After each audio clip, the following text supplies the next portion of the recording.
de la République démocratique du Congo. Je prie le protocole de bien vouloir accompagner son Excellence.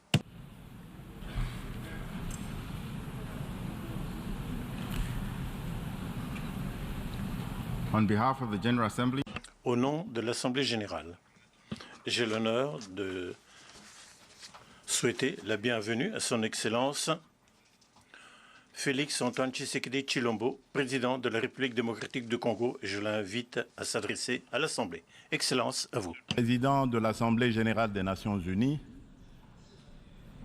Excellences, Mesdames et Messieurs les chefs d'État et de gouvernement, Monsieur le secrétaire général des Nations unies, Mesdames et Messieurs les chefs de délégation, la tenue de cette 78e session de l'Assemblée générale des Nations unies m'offre l'opportunité de partager avec les États membres de notre organisation la vision et les préoccupations majeures de mon pays, la République démocratique du Congo, face aux enjeux de l'heure dans le monde. Cependant, en avant-propos, je voudrais féliciter son Excellence M. Denis Francis pour son élection à la présidence de notre auguste Assemblée et rassurer l'ensemble des membres de son bureau du soutien de mon pays dans l'accomplissement de la noble mission leur confiée par notre institution.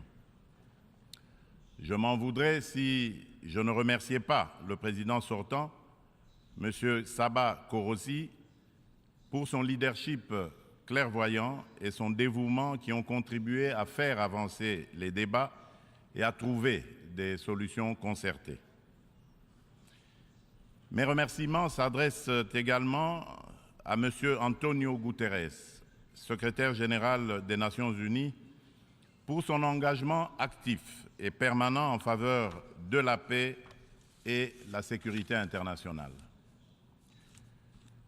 Monsieur le Président, pendant que se tient ici à New York cette session, le peuple marocain n'a pas encore fini de pleurer ses victimes ni guéri ses plaies par suite des puissants tremblements de terre survenus dans la nuit de vendredi 8 au samedi 9 septembre en cours, causant la mort de plus de 3000 Marocains, en blessant au moins 5000 et détruisant plusieurs villes et localités du royaume. De même, les Libyens ne sont pas encore sortis des traumatismes des inondations qui ont ôté la vie à plus de 20 000 personnes et provoqué d'énormes dégâts matériels le dimanche 10 de ce même mois. Le peuple congolais salue la mobilisation de la communauté internationale pour secourir ces peuples frères du Royaume du Maroc et de la Libye. Il leur exprime toute sa compassion et sa solidarité et souhaite une prompte guérison à tous les blessés de ces deux calamités naturelles. Monsieur le Président, au-delà de déplorer ces calamités naturelles, l'actuelle session de l'Assemblée générale se tient à une période exceptionnelle de notre histoire où le monde est confronté à des situations graves qui menacent l'existence même de la nature humaine. À la guerre en Ukraine qui entraîne la crise alimentaire, marquée par une flambée des prix et une pénurie de denrées de première nécessité, s'ajoute l'aggravation des effets du réchauffement climatique, des conflits armés qui continuent à faire rage ci et là. Ces crises qui se renforcent mutuellement mettent au défi le système multilatéral et la coopération internationale. Or, maintenir la paix et la sécurité internationale, garantir la justice et les droits humains, favoriser le progrès social, instaurer les meilleures conditions de vie, sont en effet des vœux unanimes et intemporels de tous les peuples du monde qui doivent par conséquent demeurer au centre de notre action collective suivant une approche réellement multilatérale et inclusive. Nous sommes interpellés à travailler ensemble en vue de répondre à ces défis qui sont de portée existentielle. C'est pour cette raison fondamentale que je salue la pertinence du thème central annuel de cette session, intitulé « Rétablir la confiance et raviver la solidarité mondiale, accélérer l'action menée pour réaliser le programme 2030 et les objectifs de développement durable en faveur de la paix, de la prospérité, du progrès et de la durabilité pour tous. » Cette thématique place les valeurs de solidarité et de confiance au cœur des facteurs de la relance et l'accélération des solutions aux défis mondiaux étroitement imbriqués afin que faire progresser la paix, la sécurité et le développement durable. Ces deux valeurs prennent tout leur sens dans le contexte de crise que nous vivons aujourd'hui. À ce sujet, il est essentiel de rappeler qu'à mi-chemin vers l'atteinte des ODD en 2023, sous l'effet conjugué des catastrophes climatiques, des conflits récurrents, de la récession économique et des effets persistants de la pandémie de Covid-19, les inégalités et la pauvreté se sont aggravées. La faim et la malnutrition sont en augmentation. Les besoins humanitaires et les déplacements de population atteignent des niveaux records. Et les catastrophes climatiques et environnementales plongent le monde dans un risque systémique et existentiel des plus graves. Pour venir à bout de ces fléaux qui sont des menaces réelles à la paix et à la sécurité internationale, ainsi qu'un obstacle majeur à la prospérité et au progrès des nations, il est évident que la mutualisation des énergies et une approche multilatérale dans la confiance réciproque et la solidarité sont des atouts majeurs et indispensables. Monsieur le Président, le maintien de la paix et de la sécurité internationale constitue le fondement et l'objectif primordial de la création de l'Organisation des Nations Unies. Ceci requiert plus de détermination et d'engagement de tous face à toute menace contre la paix et la sécurité dans le monde. Les peuples africains ne comprennent pas souvent l'attitude équivoque, la politique de 2 poids, 2 mesures, les ambiguïtés et atermoiements de notre organisation, plus particulièrement de son Conseil de sécurité, dans certaines crises politiques et sécuritaires qui sévissent en Afrique, parfois depuis plusieurs décennies. C'est le cas notamment de la crise oubliée du Sahara occidental qui déchire 2 pays frères, l'Algérie et le Royaume du Maroc, et dure depuis plusieurs décennies. C'est aussi le cas de celui du Mozambique, victime d'attaques terroristes meurtrières depuis environ une décennie dans la province de Cabo Delgado. C'est la situation en Afrique de l'Ouest, dans la région sahélo-saharienne, où les troupes des Nations Unies se retirent, laissant derrière elles le souvenir de l'inachevé, alors qu'elles incarnaient tous les espoirs de libération des peuples des pays concernés des griffes du djihadisme. La République du Soudan n'en fait pas exception. Elle s'enlise dans une guerre civile meurtrière, opposant depuis l'année dernière les militaires fidèles au président Abdel Fattah al-Burhan aux forces paramilitaires de soutien rapide qui sont sous le commandement du général Mohamed Hamdai Dagalo. Cette guerre a déjà causé beaucoup de morts et d'importants dégâts matériels. La communauté internationale est quasiment indifférente à la tragédie soudanaise. C'est ici le lieu d'aborder une question d'une importance capitale pour la République démocratique du Congo et pour la consolidation de la paix dans notre région.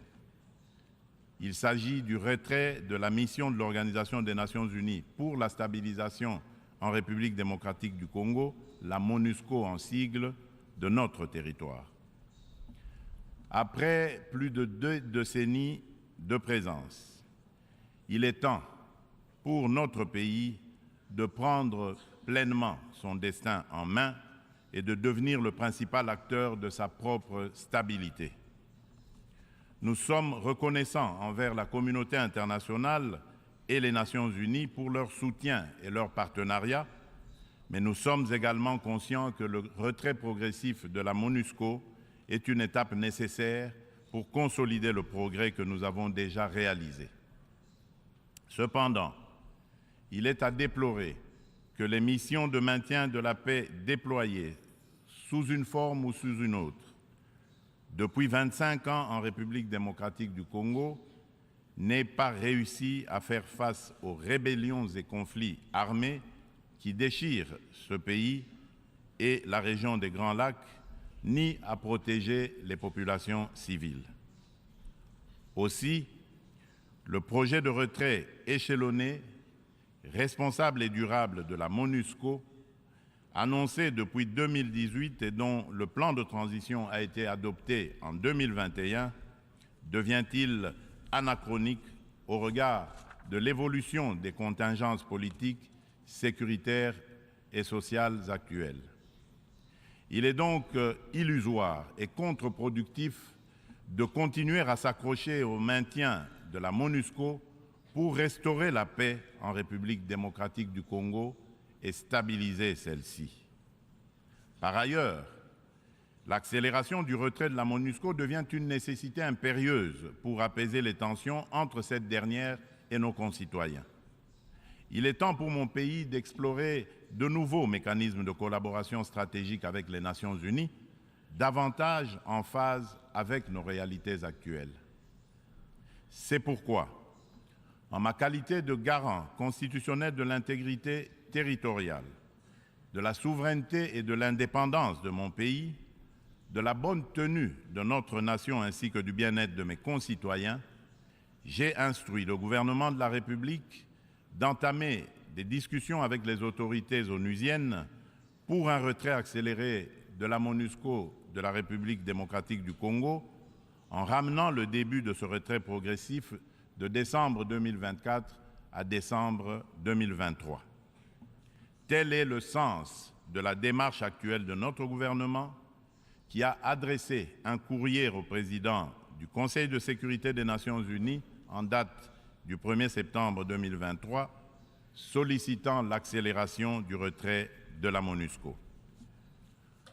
En sus du retrait accéléré de la MONUSCO, la République démocratique du Congo réitère sa demande au Conseil de sécurité de l'ONU de sanctionner toute personne physique et morale reconnue comme auteur, co-auteur et complice, matériel et intellectuel des crimes de guerre et contre l'humanité, ainsi que des violations graves des droits de l'homme, du droit international et de la Charte des Nations Unies sur le territoire congolais. Il est injuste et inadmissible que des personnes citées comme responsables des crimes graves susmentionnés dans les différents rapports des experts de l'ONU elle-même sur la situation sécuritaire en République démocratique du Congo restent impunies dans le silence total de notre organisation et de ses membres qui placent pourtant la lutte contre l'impunité parmi leurs priorités en matière de gouvernance interne et externe. À ce sujet, le gouvernement de la République démocratique du Congo salue chaleureusement les sanctions que vient d'infliger le gouvernement des États-Unis d'Amérique au Rwanda pour son soutien au groupe terroriste du M23 et à un de ses hauts responsables impliqués dans les aventures criminelles au Congo. Pour rappel, ce groupe terroriste supplétif du Rwanda ne respecte aucun des engagements conclus par les chefs d'État de la région dans les cadres des processus de Luanda et de Nairobi. En effet, non seulement ils n'ont pas quitté les positions conquises, mais ils continuent à massacrer nos populations civiles et refusent le précantonnement et le cantonnement, exigeant un dialogue qui ne leur sera jamais accordé. La République démocratique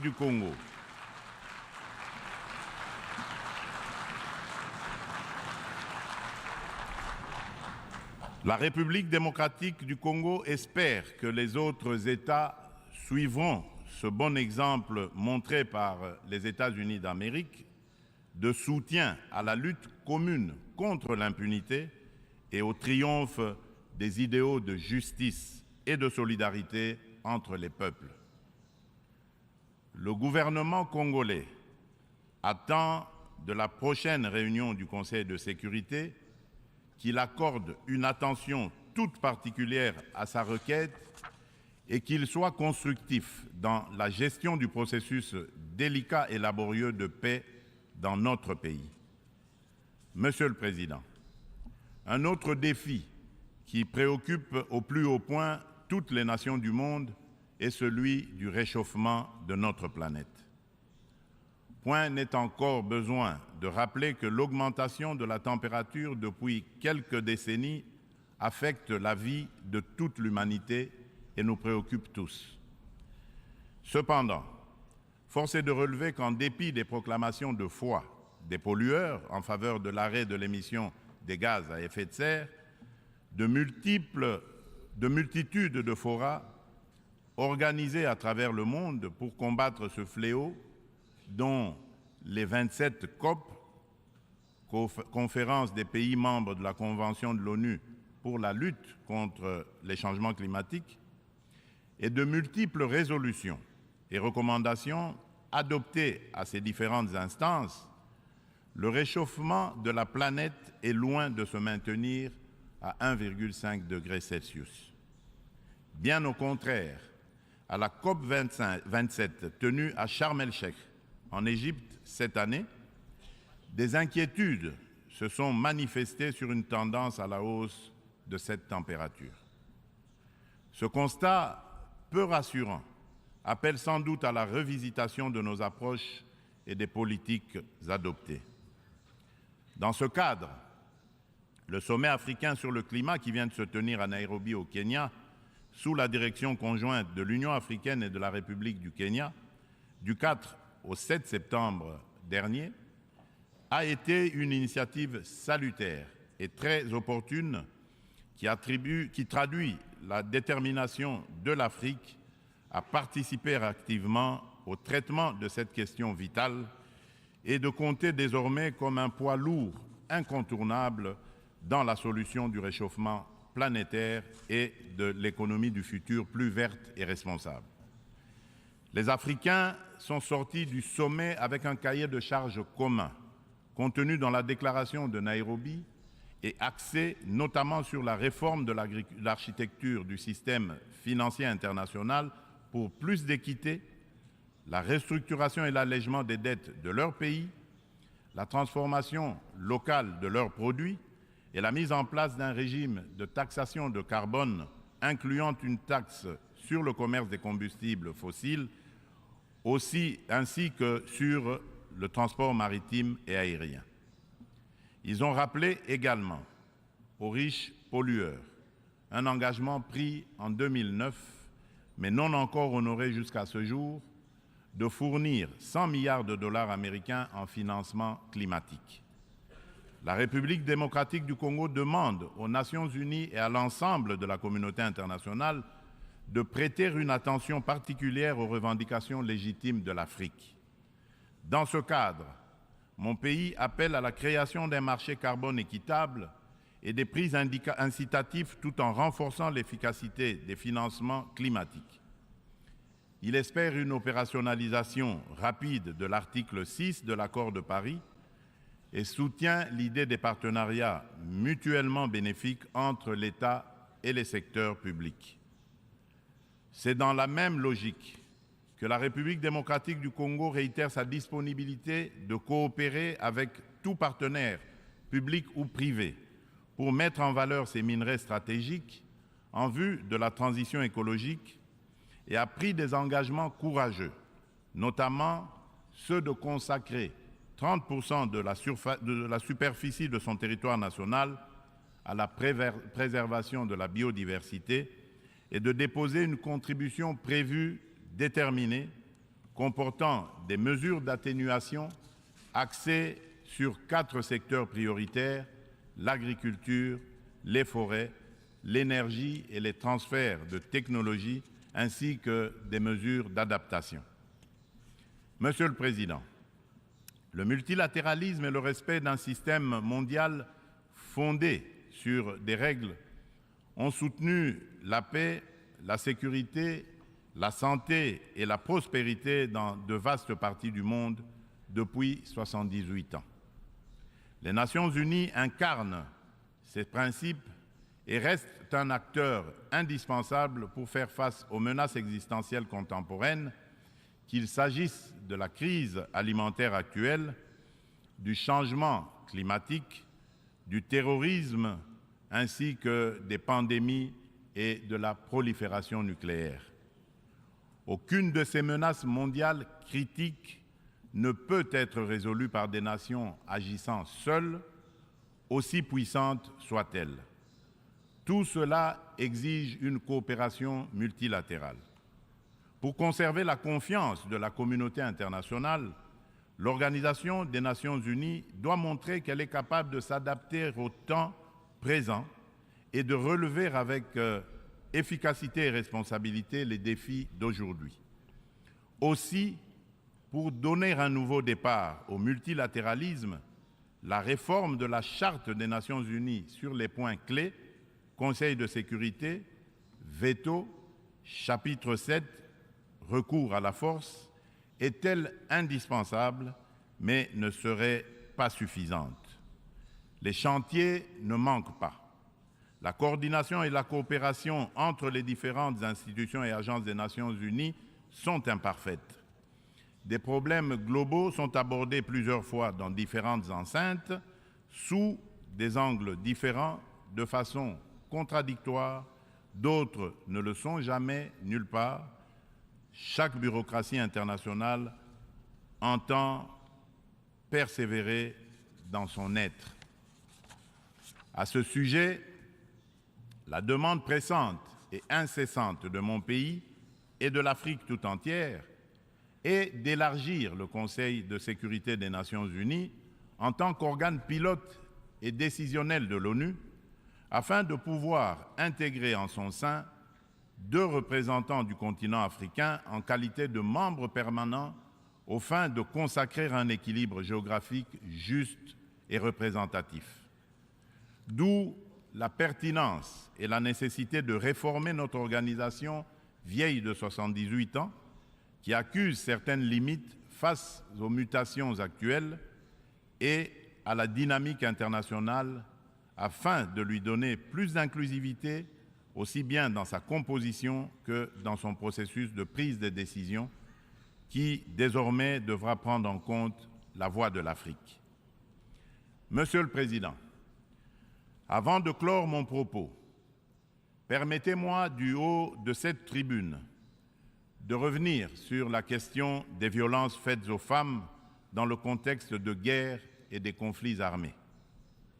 Il n'est un secret pour personne que la République démocratique du Congo est l'un des États africains où les violences sexuelles contre la femme sont les plus déconcertantes, du fait notamment des décennies de conflits armés. Afin de soulager les souffrances des femmes victimes des violences liées au conflit et de réparer un tant soit peu le préjudice leur causé, mon pays a mis en place des mécanismes institutionnels spécifiques.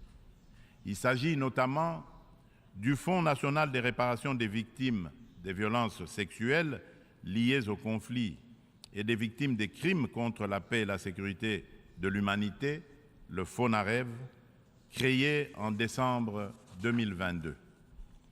Dans le prolongement de ces initiatives de protection et de promotion de la femme, la République démocratique du Congo s'emploie inlassablement à changer le regard des hommes sur les femmes, notamment en bannissant les structures sociétales qui créent des barrières à l'épanouissement de la femme, ainsi que les dynamiques de pouvoir qui sous-tendent les relations hommes-femmes. En effet, les compétences et les ressources données aux femmes ne suffisent pas à elles seules pour changer leurs conditions. Il est indispensable, en plus, de changer les dynamiques sociales au sein des couples, des familles et des communautés. C'est tout le sens du projet de promotion de la masculinité positive que j'avais initié depuis le début de mon mandat à la tête de l'Union africaine.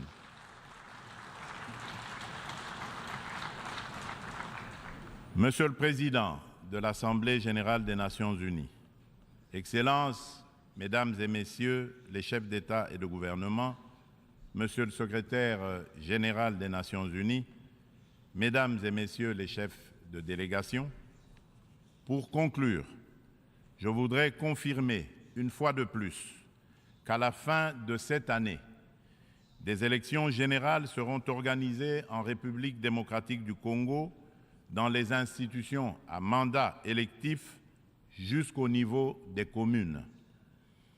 En vue de garantir leur succès, toutes les parties impliquées se mobilisent activement.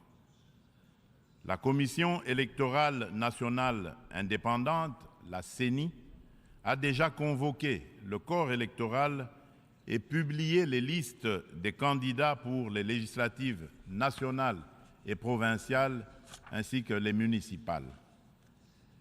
Des dispositions sont prises pour assurer la transparence, l'inclusivité, l'égalité des chances et la crédibilité des prochains scrutins. Des invitations ont déjà été lancées aux institutions internationales et organisations non gouvernementales spécialisées en la matière pour mandater leur mission d'observation électorale afin d'accompagner le processus et d'aider l'État congolais à consolider sa jeune démocratie. L'ONU est invitée aussi à y jouer un rôle important par ses institutions spécialisées. Le gouvernement congolais remercie déjà celles des institutions et ONG invitées qui sont déjà à pied d'œuvre. La République démocratique du Congo reste convaincue que l'ONU reste le cadre le plus approprié pour discuter de l'avenir de notre planète et des relations aussi bien entre les peuples qu'entre les États.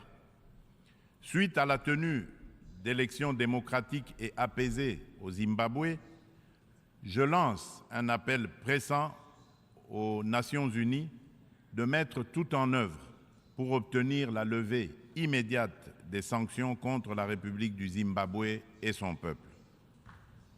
Cependant, pour remplir efficacement ces lourdes et délicates missions et mériter la confiance de tous, l'ONU doit incarner les valeurs de justice, d'équité et de solidarité et être représentative de tous dans notre diversité culturelle, politique, économique et sociale. C'est là tout le sens de sa réforme sur laquelle les Africains ne cessent de revenir et du combat que nous devons tous mener. Je vous remercie.